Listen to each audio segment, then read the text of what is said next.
Bonjour à tous. Pourquoi est-ce que nous devons tout faire en cette période de carême pour finir avec le péché? Comme je l'ai dit dans l'une de mes vidéos précédentes, il urge que nous finissions en cette période de carême avec le péché. Le but du carême, c'est la conversion des fidèles. Nous sommes invités en ce temps à nous convertir, à changer de vie, à revoir notre manière de vivre et à nous conformer aux valeurs bibliques. Mais pourquoi?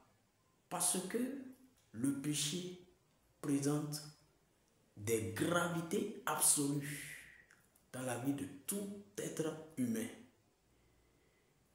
Bien sûr que le péché est très grave.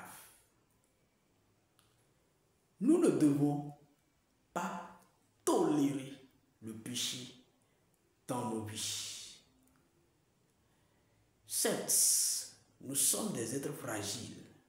Nous ne pouvons pas entièrement combattre le péché. Mais nous pouvons faire l'effort de fuir le péché et de ne commettre que des péchés non programmés, des péchés surprenants, des péchés dans lesquels nous pouvons tomber par des circonstances obligeantes. Et lorsque par erreur, un individu tombe dans le péché, il doit tout faire pour se réconcilier le plus tôt possible avec son Dieu. Ce moment de carême est le moment le plus propice pour changer de vie et repartir sur une nouvelle base avec le Seigneur. Premièrement, le péché nous éloigne de Dieu. Le péché nous éloigne de Dieu. Dans le livre de Genèse, au chapitre 3, il est écrit que Adam et Ève ont péché, ils ont désobéi à Dieu et ainsi ils se sont éloignés de Dieu. Quand Dieu est venu les chercher, il ne les a plus vus, ils ont fui pour aller se cacher. Spirituellement, le péché nous éloigne de Dieu. Dieu qui est la source de toute bénédiction, de toute grâce, de tout bonheur.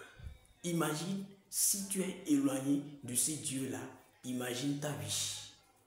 Deuxièmement, le péché fait de nous des morts vivants. Spirituellement, tu es mort, tu ne vis plus. Dans le livre d'Ézéchiel, au chapitre 37, versets 1 à 14, Dieu a montré une image, une vision au prophète Ézéchiel. Une vision des ossements desséchés qui montrait comment le peuple d'Israël était lorsqu'il était en état de péché. Donc, le péché fait de nous des morts spirituelles. Spirituellement, tu es mort, tu es fragile, tu es exposé à toute attaque spirituelle. Troisièmement, le péché donne accès aux maladies dans nos corps. Lorsque nous lisons le livre de Marc, au chapitre 2, versets 1 à 7, il est dit que lorsque Jésus a vu le paralytique qu'ils ont envoyé, ils ont fait descendre du toit de la maison, Jésus lui a dit: mon enfant, tes péchés te sont pardonnés. Pourquoi? Parce qu'il était malade à cause de ses péchés. Il a d'abord pris l'initiative de pardonner ses péchés avant de lui ordonner: lève-toi, prends ta civière et rentre chez toi. Si ses péchés n'étaient pas pardonnés, il n'aurait pas pu marcher. C'est la raison pour laquelle Jésus a d'abord pardonné ses péchés. Quatrièmement, le péché nous tient esclaves. Dans le livre de Jean, au chapitre 8, versets 31 à 32, Jésus dit aux Juifs qui avaient cru en lui: si vous demeurez fidèles à mes paroles, vous connaîtrez la vérité et la vérité vous rendra libre. Vous connaîtrez la vérité et la vérité vous affranchira. Donc, si on respecte les commandements de Dieu, la vérité nous rend libres. La vérité nous rend libres. La vérité qui est Jésus lui-même. Donc, le péché nous tient esclaves. Même si les Juifs avaient dit à Jésus qu'ils n'étaient pas des esclaves, Jésus a montré par A plus B qu'ils étaient des esclaves. Et il va le dire dans le verset 44 de ce même chapitre, votre père c'est le diable. Vous voulez faire comme lui. Vous comprenez? En dehors de ça, le péché bloque des bénédictions. Le Seigneur va nous dire dans le livre de 2 Chroniques, au chapitre 7, verset 13 à 14, il dit, à supposer que je ferme le ciel et que j'ordonne aux tourterelles de dévorer vos plantations, si alors mon peuple, le peuple sur qui est invoqué mon nom, s'humilie, prie, se convertit, se détourne de ses mauvaises conduites et revient à moi, moi je les exaucerai, je laisserai tomber sur lui la bénédiction en multitude. En dehors de ça, cinquièmement, le péché bloque l'exaucement de nos prières. Dans le livre de Jean, au chapitre 9, verset 31, il est écrit, nous le savons, Dieu n'exauce pas les pécheurs. En état de péché, on ne peut pas obtenir les grâces de Dieu. Parce que la grâce de Dieu est pure. La grâce de Dieu ne peut pas se mélanger à ce qui est impur.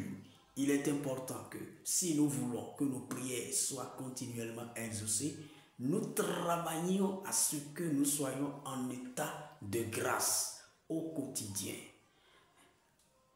Sixièmement, le péché éloigne, le péché dresse une barrière entre Dieu et nous, si bien qu'il ne peut plus nous sauver des dangers. Dans le livre d'Ésaïe, chapitre 59, verset 1 à 2, il est écrit, non, la main de l'Éternel n'est pas trop courte pour vous sauver, ni ses oreilles trop dures pour vous entendre. Ce sont plutôt vos fautes, vos iniquités, vos péchés qui dressent une barrière entre vous et votre Dieu, qui fait que quand vous priez, vous n'êtes pas exaucé. Vous avez l'impression de ne pas être exaucé. Vous êtes exaucé, mais il y a une barrière entre votre Dieu et vous. Par conséquent, il serait impossible que vous jouissiez de ses grâces, de ses bénédictions, de ses délivrances. Septièmement, le péché nous disqualifie du royaume des cieux. Le péché nous disqualifie du royaume des cieux. En dehors du bonheur, de toutes les bénédictions de la terre, il y a aussi le salut, qui est le plus important d'ailleurs, le salut éternel. L'apôtre Paul va nous dire dans le livre de Galates, au chapitre 5, verset 22, je vous l'ai déjà dit et je vous le répète, tous ceux qui commettent de tels péchés ne hériteront pas du royaume des cieux. On ne peut pas aller au ciel lorsqu'on vit dans le péché. Et pour finir, je t'invite, toi mon frère, toi ma soeur, à consulter et méditer le livre de Deutéronome au chapitre 28, verset 1 à 30. Deutéronome 28, verset 1 à 30. Il faut méditer cela et tu verras ce que le Seigneur a dit par rapport au péché et par rapport au respect de ses commandements. Il va dire à son serviteur Josué, dans le livre de Josué chapitre 1 verset 8, médite ce livre de loi, c'est-à-dire la Bible, médite-le nuit et jour et veille à mettre rigoureusement en pratique les paroles qui s'y trouvent. Et ainsi, tout ce que tu entreprendras réussira. Que Dieu vous bénisse.